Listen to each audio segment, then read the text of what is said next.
दोन महत्त्वाच्या विषयावरती महाराष्ट्राचं लक्ष वेधण्यासाठी म्हणून मी पत्रकार परिषदेसाठी आलो आहे. SIT मध्ये काही जण हे वाल्मिक कराडचे मित्र आहेत असं मी काल ट्विट केले होते. त्यांच्यावर कारवाई झाली आणि त्या तिघा जणांनाही ते तपास यंत्रणेमध्ये हस्तक्षेप करू शकतात किंवा तपास यंत्रणा प्रभावित करू शकतात अशा पद्धतीचे आरोप आमचे सगळ्यांचे होते. आणि त्याच्यानंतर सरकारने कारवाई करून SIT मधनं त्या तिघांना बाहेर काढलं. आम्ही सरकारचे आभारी आहोत की सरकार कमीत कमी आता तरी थोडंसं गांभीर्याने घ्यायला लागलं. आता प्रश्न इथे हा उभा राहतो की जर आम्ही आरोप केला की 3 अधिकारी हे कर्मचारी हे वाल्मिक कराडचे मित्र आहेत आणि म्हणून तुम्ही त्यांची उचलबांगणी केली, तर वाल्मिक कराड हा माझा सर्वात जवळचा मित्र आहे असं सांगणारे धनंजय मुंडेंचं काय करायचं? हे तर काय आम्ही बोललो नाही ना, स्वतः धनंजय मुंडे यांनी सांगितलं की तो माझा मित्र आहे, अतिशय जवळचा आहे आणि हे मान्य करतो. जर अधिकारी आणि हवालदार लेवलचा एखादा माणूस जर चौकशी प्रभावित करू शकतो असं जर गव्हर्नमेंटला वाटतंय, तर गव्हर्नमेंटला हे वाटतंय का की हा काहीच हे महाशय जे मंत्री महोदय आहेत ते काहीच करू शकत नाहीत? दिस इज कॉन्ट्रडिक्शन थिअरी. सरकार आपलंच पाऊल उडते टाकतंय. एकीकडे लोकांना सस्पेंड करतंय, म्हणजे बाहेर काढतंय की मित्र आहात, आणि दुसरीकडे सर्वात जवळच्या मित्राला वाचवतंय आणि सिरियस आहे. अजून एक बाब मी निदर्शनास आणू इच्छितो की ज्या गाडीतनं वाल्मिक कराड हे पुण्याच्या CID ऑफिसमध्ये गेले, त्या गाडीचा नंबर होता 2231.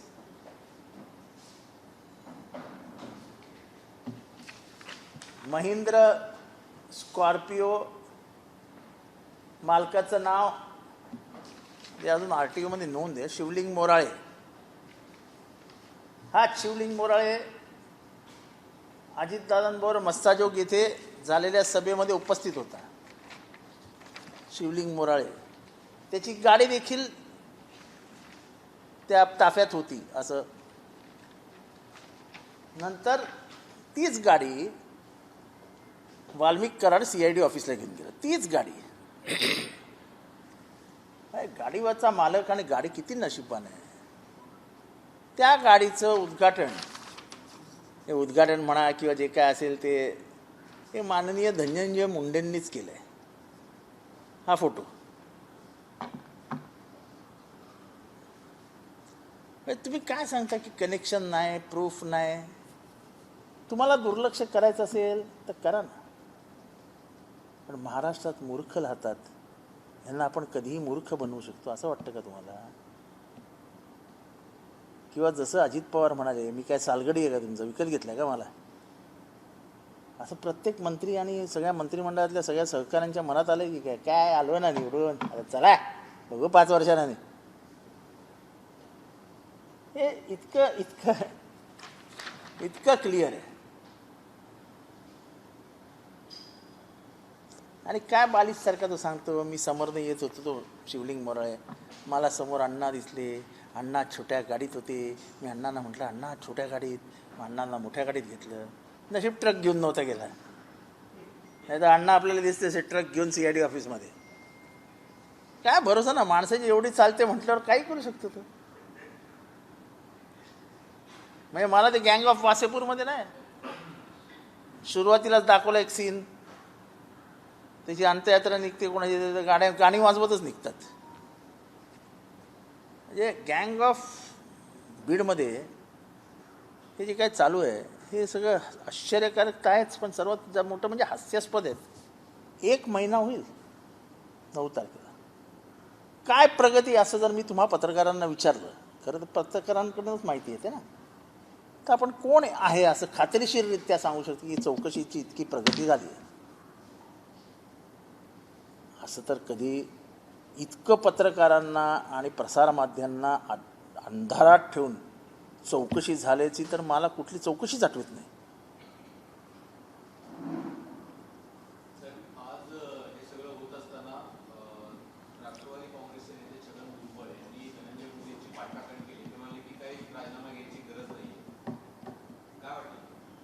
नाही, असं हे प्रत्येकाचं आपापलं ओन परसेप्शन असतं. त्याच्यामुळे धनंजय मुंडे अजितदादांना भेटायला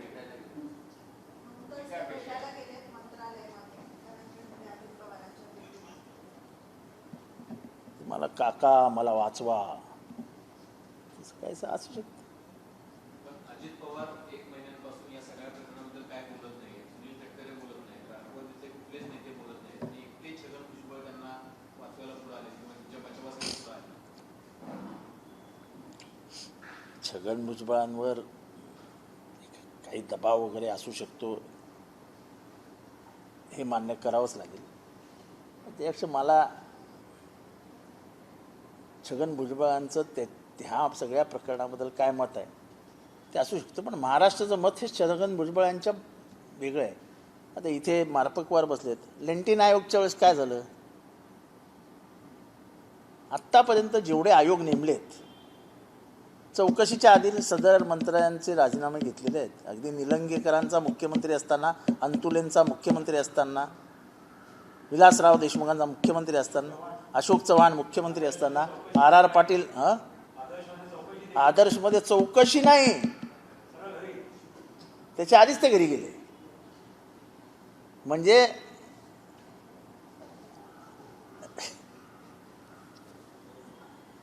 खरं तर हे सगळं शिकायला पाहिजे BJP-कडनं. काँग्रेसवाल्यांना म्हणजे नुसते जरा कोणी डाऊट घेतला की ते लगेच अग्नी परीक्षा द्यायला सांगतात. चला पृथ्वी फाटली, गेले आतमध्ये, आताच परीक्षा द्या, आणि त्याच्यात वाटोळं झालं. हे बघा कसे बिंदास आहेत. काय काय नाही, जा नाही विचारत.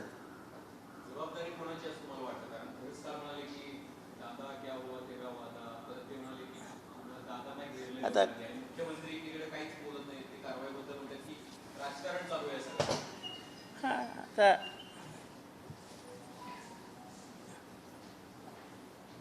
मुख्यमंत्र्यांनी राजकारण बंद करावं आणि योग्य निर्णय घेऊन योग्य ती कारवाई करायची. त्यांनी सांगितलेलं पहिल्या भाषणात की ह्यावेळेस अशी अपेक्षा आहे. आम्हाला अजूनही वाटतं की ते काहीतरी करतील.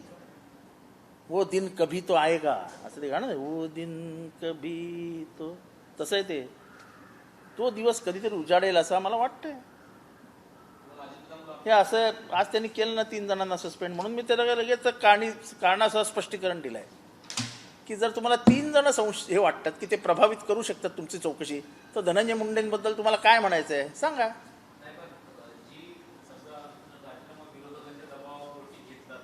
अहो, विरोधक काय राजीनामा घेऊन काय घरी जाणार आहेत काय? महाराष्ट्राच्या हिताचं, महाराष्ट्राच्या राजकीय दृष्ट्या असं की महाराष्ट्र बदनाम होतोय. महाराष्ट्राबद्दल एवढ्या बातम्या या दिल्लीच्या वार्तापत्रात कधीही लागलेल्या नाहीत जेवढ्या मागच्या 15 दिवसात लागल्या आहेत. प्रत्येक दिल्लीच्या वर्तमानपत्रामध्ये पहिल्या पानावर बातम्या आहेत. हे काही चांगलं नाही महाराष्ट्रासाठी.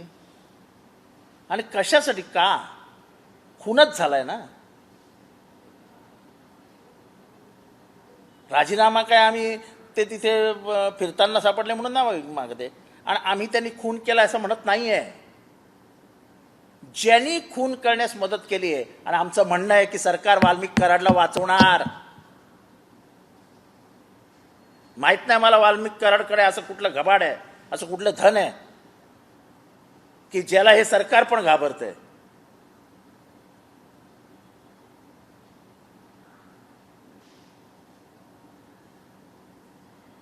त्याच्यामुळे धनंजय मुंडे दूर राहिले. वाल्मिक कराडबद्दल बोलूया. हे सगळं विष्णू चाटेला मुख्य आरोपी करायचा आणि प्रकरण मिटवून टाकायचं या लेवलला येऊन ठेवलेलं आहे त्यांनी. कोण सुदर्शन घुले, काय त्यांची अवकात आहे, काय त्यांची परिस्थिती आहे. तुम्ही जर बीडचा क्रिमिनल पॅटर्न अभ्यास कराल तर ह्यातले सगळे गुन्हेगार 22 आणि 23 वर्षाचे आहेत. त्यांची घरं जाऊन तपासा, मी सगळी माहिती घेऊन बसलेलो आहे. कोणीही कौलारू घरात सुद्धा राहत नाही साहेब, कौलारू घरात. म्हणजे ह्यांच्या पॉवर्टीचं एक्सप्लॉयटेशन करायचं, ह्यांच्याकडनं पाहिजे ते काम करून घ्यायचं, घरच्यांना आश्वासनावर ठेवायचं आणि खेळ खतम. आणि गेले 10 वर्ष हेच चालू आले. आणि ह्याचा करता करविता कोणी नसून ते धनंजय मुंडेच आहेत. आणि मी उदाहरणासकट सांगतो, नावं घेतो, आणि ते काही मी दुसऱ्या समाजाची नावं घेत नाही, वंजारी समाजाच्या त्रस्त लोकांचीच नावं घेतो. हे जे काही चालू आहे ना मराठा आणि वंजारी, त्याच्यात एकही गोष्ट सत्य नाही. ही काय मराठा विरुद्ध वंजाऱ्यांची लढाई नाही, माणुसकीची लढाई हो. हा लढा माणुसकीचा आहे. आणि दुर्दैवाने या माणुसकीच्या लढ्यामध्ये आपल्याला फक्त संतोष देशमुख आठवतो, आपल्याला सोमनाथ सूर्यवंशी आठवतच नाही. खरं तर सोमनाथ सूर्यवंशी ज्या पद्धतीत मारला गेलाय, जिथे मारला गेलाय, ते अजून माहितीच मिळत नाही कोणाला. किती गंभीर आहे. जर तो मॅजिस्टेरियल कस्टडीमध्ये मारला गेला असेल तर इट इज अ मर्डर. म्हणजे पोलिसांच्या कस्टडीमध्ये गेला तर कारण आहे कस्टडियल डेथ म्हणून, चौकशी करता करता मारला. पण ह्याला मारला कोणी? ह्याचे आरोपी कोण आहेत? माझा साधा प्रश्न आहे सरकारला की ह्याला मारला कोणी?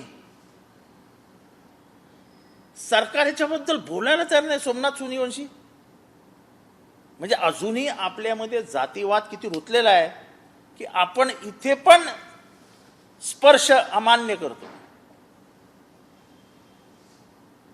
म्हणजे आपण वाळीत टाकल्यासारखा सोमनाथ सूर्यवंशीबद्दल बोलतच नाही. माझी विनंती आहे सगळ्या महाराष्ट्रात तुम्हा सगळ्यांना की सोमनाथ सूर्यवंशी सुद्धा एक आईचा पोरगा होता. त्याची आई बिचारी गरीब, एका गरीब घरातला पोरगा, लॉचा स्टुडंट होता. तर काही समजत नव्हतं लॉ काय आहे, काय नाही, काय नाही. फुले शाहू आंबेडकरी विचारांचा खंदा कार्यकर्ता होता, खंदा कार्यकर्ता. हे असं पण नव्हतं की रस्त्यावरचा कोणता अवळ्या गवळ्या टवळ्या होता. सरकार त्याच्याबद्दल एक इंचाची माहिती देत नाही.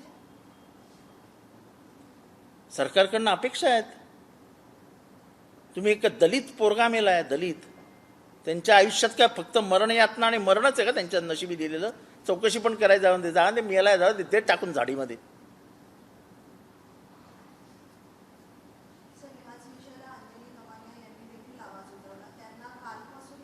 मला पहिल्या दिवसापासून धमकी आहेत त्यात.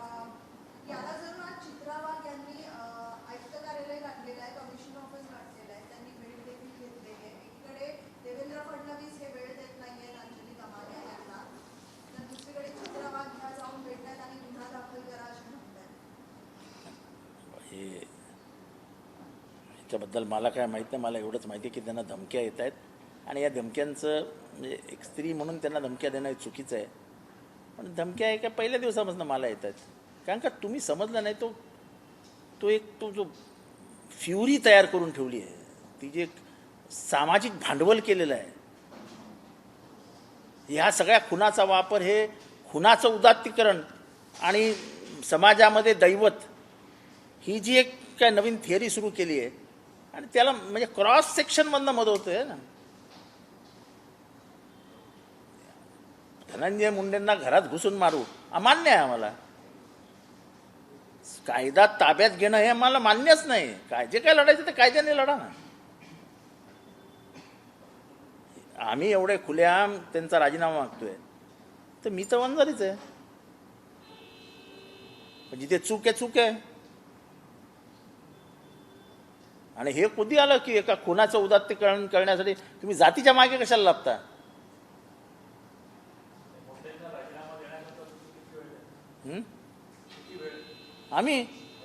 आमच्याकडे वेळच वेळ आहे.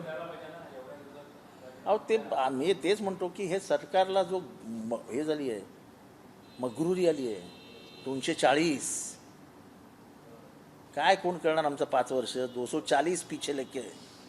त्या 240 मध्ये सगळ्या राजकीय संस्कारांचं वाटोळं झालं तरी चालेल. आकडा लक्षात ठेवायचा 240.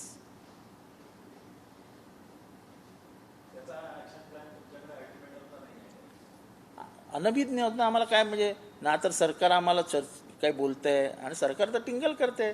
ते म्हणाले त्याने काय पत्रकार परिषद घ्यायची असते कुठल्या तरी विषयावरती, मग ते घेत असतात आणि आपली टिंगल टवाळी चालू आहे त्यांची, विरोधी पक्षाच्या सगळ्या कार्यकर्त्यांची. म्हणजे एकदम हलक्यात कसं घेतात, काय सोडणार यार. पण आपला मुद्दा आपण सोडणार नाही. तुम्ही आमची टिंगल करा, टवाळी करा, तुम्हाला महाराष्ट्रात तुम्हाला सोमनाथ सूर्यवंशीचं भूत आणि संतोष देशमुखचं भूत तुमच्या मानेवर बसवणार म्हणजे बसवणारच. ये नहीं चलेगा. गरीबों की क्या जान जान नहीं होती सेठ. तो एक 70 साली एक पिक्चर आला होता. एका गाडीखाली एक गरीब चिरडला जातो आणि तो गाडी पुढे घेऊन जात असतो. तेव्हा मेन ॲक्टर असतो, तो पुढे येतो आणि त्या गाडीवर पाय ठेवतो आणि विचारतो, गरीबों की जान क्या जान नहीं होती सेठ. तसे गाडीवर पाय ठेवणारे महाराष्ट्रात तर खूप जण आहेत. हा प्रश्न विचारणार क्या गरीबों की जान जान नहीं होती. महायुति सरकार जरा बताओ.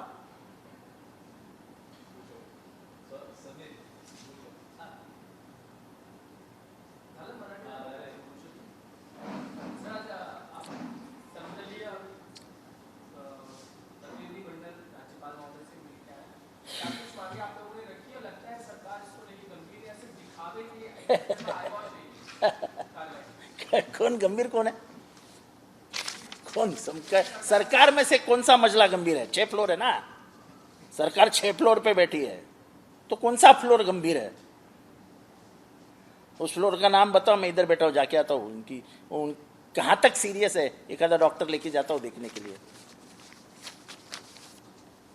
वो तो मजा ले रहे हैं, विरोधी पक्ष की हंसी मजाक उड़ा रहे हैं. बोले क्या उनको तो शौक है पत्रकार परिषद लेने की, इनको तो शौक है आरोप करने का, तो हम हमारा शौक कर रहे हैं.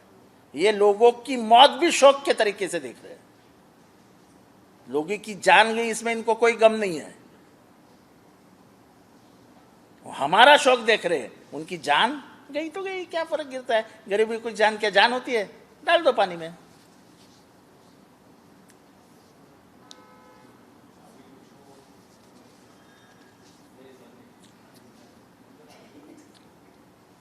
ये सर्वात महत्वाचं यह है. 3-4 दिन पहले मैंने एक बताया था, ये शिवलिंग मोराळे करके लड़का है. अभी हम पीछे से जाते हैं. एक गाड़ी आई सीआईडी ऑफिस में, और सीआईडी ऑफिस के दरवाजे पे वो गाड़ी लगी, और इस दरवाजे से महामहिम वाल्मीकि कन्ना कराड़ साहब उतरे, गले में गमछा वगैरह डाल के. जरा भी नहीं लग रहा था कि वो पुलिस स्टेशन में जा रहे हैं. मैंने अक्सर ये देखा है, पुलिस स्टेशन में कोई भी गुनहगार इसके ऊपर आरोप हुआ है, वो जाता है तो 4 पुलिस उसके आजू बाजू में आ जाते हैं. मैंने खुद उसका एक्सपीरियंस लिया हुआ आदमी को. झूठी केस लगने पर भी लोग पुलिस सताते हैं. काम उनका है ना डराने का. पुलिस का डर जिस दिन चला जाएगा समाज में से, उस दिन अराजक आ जाएगी. तो हमारे समाज के बड़े नेता वाल्मीकि कन्ना कराड़ साहब उतरे. ये गाड़ी नंबर 2231. अच्छा, ये गाड़ी मालिक कौन है? तो 25 दिसंबर 2022 में उसने फेसबुक पर डाला है. ये पेज का मालिक है शिवलिंग मोराळे. माझ्या नवीन गाडीच्या पूजा करताना माझे सर्वस्व धनंजय मुंडे. ये कौन लिखता है? शिवलिंग मोराळे. ये शिवलिंग मोराळे आपको दिखता है अजीत दादा की मस्साजोक की रैली में. आपको नज़दीक से आके भी देख लीजिए, ये इसका फोटो है, और वो गाड़ी भी वहाँ दिखती है. ये गाड़ी का उसका आरटीओ का रजिस्ट्रेशन. और बाद में वही गाड़ी वाल्मीकि कन्ना महामहिम वाल्मीकि कन्ना कराड़ साहब को लेके पुलिस से उतर जाती है सीआईडी ऑफिस में. सबसे हंसने वाली बात यह है कि कल शायद उसकी मुलाकात आई कि पत्रकारों ने उसको पूछा, तो बोले मेरे को वाल्मीकि कन्ना रास्ते में दिख गए. मैंने उनसे पूछा, वाल्मीकि कन्ना छोटी गाड़ी में जा रहे हैं आप? उतरो उतरो, मेरे गाड़ी में आई है. अरे क्या मजाक लगा के रखा है. तुम महाराष्ट्र पुलिस के कपड़े निकाल रहे हो, शर्ट बटन चेन, और नंगा करके खड़ा रह कर रहे हो उसको. ये मजाक है क्या? एक तरफ वो उधर मुलाकात देता है कि मैं आ रहा हूं, वो आता है, उसको कोई रोकने वाला नहीं है। तुम देखो वीडियो, वो गेट पे भी पुलिस नहीं है। ऐसा है, कम से कम इतनी तो इज्जत रखनी चाहिए थी। जब पता ही है कि वो आने वाला है तो कम से कम 2 किलोमीटर का आसपास का परिसर कॉर्डन ऑफ कर देते, उसको वहाँ पकड़ लेते, गाड़ी में बिठा देते। अरे कुछ तो इज्जत रहती। ये तो अगर सही मानों में इसका अभ्यास करे, इसका सही मानों में अभ्यास करे, वो शरण नहीं आया है, ये तह की भूमिका है, ये कॉम्प्रोमाइज नहीं है। This is surrender on his conditions. उसने जो मांगा था कि मैं ऐसा आऊंगा, मैं ऐसा जाऊंगा, मैं ये, वैसा ये सरकार ने किया है। ये आत्मसमर्पण जो किया है, मुझे याद है जब जयप्रकाश नारायण 77 में और विश्वनाथ प्रताप सिंह साहब 87 में जब चंबल के दरोडेखोर जो डकैत थे वो स्वाधीन किए थे, तो वो बंदूक लेके आते थे और दे देते थे। और तब उनमें बातचीत हुई थी, एक मध्यस्थी के माध्यम से बातचीत हुई, हम तुम्हें इतनी खेती देंगे, हम तुम्हारा जीवन गुजारने के लिए ये देंगे वो देंगे, और तब जाके वो शरण हो गए। तो ऐसा कोई कॉम्प्रोमाइज फॉर्मूला तो वर्कआउट नहीं किया है ना सरकार ने कि वाल्मीकि अन्ना तुम आ जाओ, तुमको जरा भी तकलीफ नहीं। वो एक मालूम है, बच्चा गुम हो जाता है और गुस्से से घर से निकल गया ऐसा दिखाते हैं, तो एक वीडियो आता है हमेशा वो माँ का रोते हुए, तू घरी ये बाळा, आम्ही जरा पण तुला ओरडणार नाही, ऐसी मार होती है। और फिर वो बच्चा आ जाता है। ऐसा कुछ हुआ नहीं ना वाल्मीकि कराड़ का, ये ढूंढना पड़ेगा अभी। अभी माँ कौन है, अभी कैसा, मैं क्या बताऊं, आप समझते ही नहीं यार। सरकार में माँ कौन होती है? सबसे प्यार करने वाली, सबको गोद में रहने वाली। हाँ नहीं, मैं किधर कुछ बोला, मैं बोला माँ कौन होती है।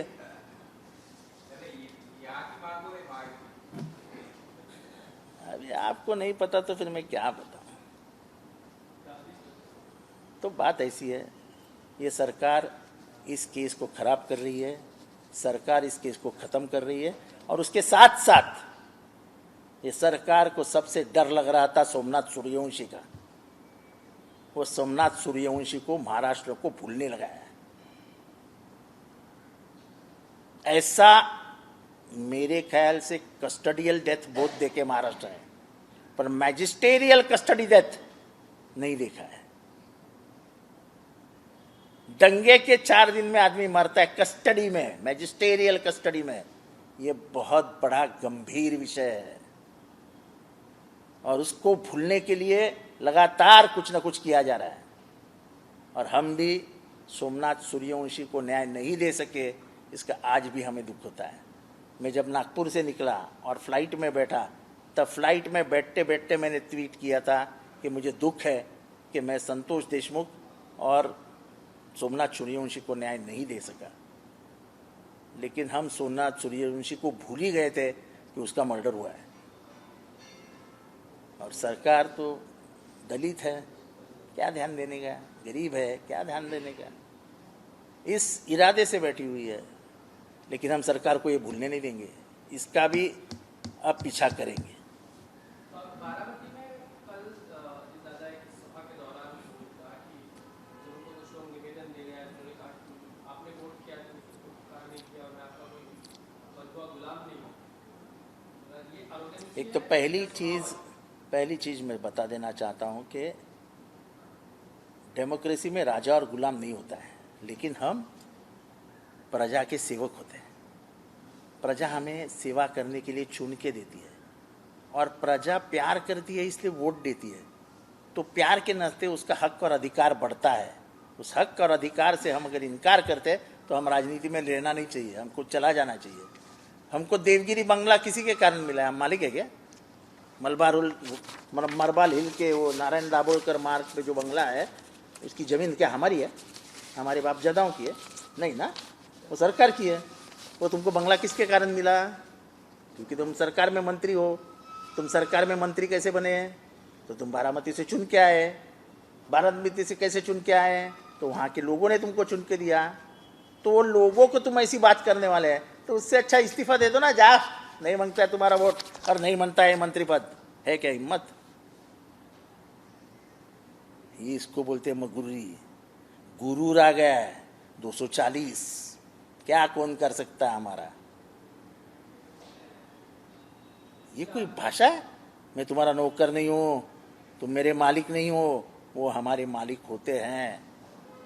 उन प्रधानमंत्री खुद हमेशा प्रधान सेवक कहते हैं अपने पूरे देश का, लेकिन ये तो प्रधानमंत्री से 2 इंच ऊपर ही चलते हैं ना। एनडीए की घटक दल है तो भी उनकी भाषा अलग है। हाँ, ये तो नहीं, ये तो प्रधानमंत्री के 2 इंच ऊपर ही चलते हैं ना। शायद यही एरोगेंसी है, इसकी वजह से धनंजय मुंडे ने इस्तीफा नहीं दिया, आपको लगता है? ऐसा है कि धनंजय मुंडे, आपको याद है कि अजीत दादा ने पुणे में एक भाषण में कहा था, मैंने तो मकोका के आरोपी को बचाया है। अरे जो मकोका के आरोपी को बचा सकता है उसको धनंजय मुंडे क्या है? वो तो आरोपी भी नहीं है। ये तो सिर्फ प्रभाव डालेगा जांच के ऊपर, इसके लिए उसका इस्तीफा मांग रहे हैं ना। ये तो डायत का खेल है। बोले चल नहीं लेता हूँ, जा जो करना है कर लो। आरोगेंस ऑफ पावर आने के बाद क्या होता है, इसका ये चित्र महाराष्ट्र के सामने पहले महीने में ही आ गया है।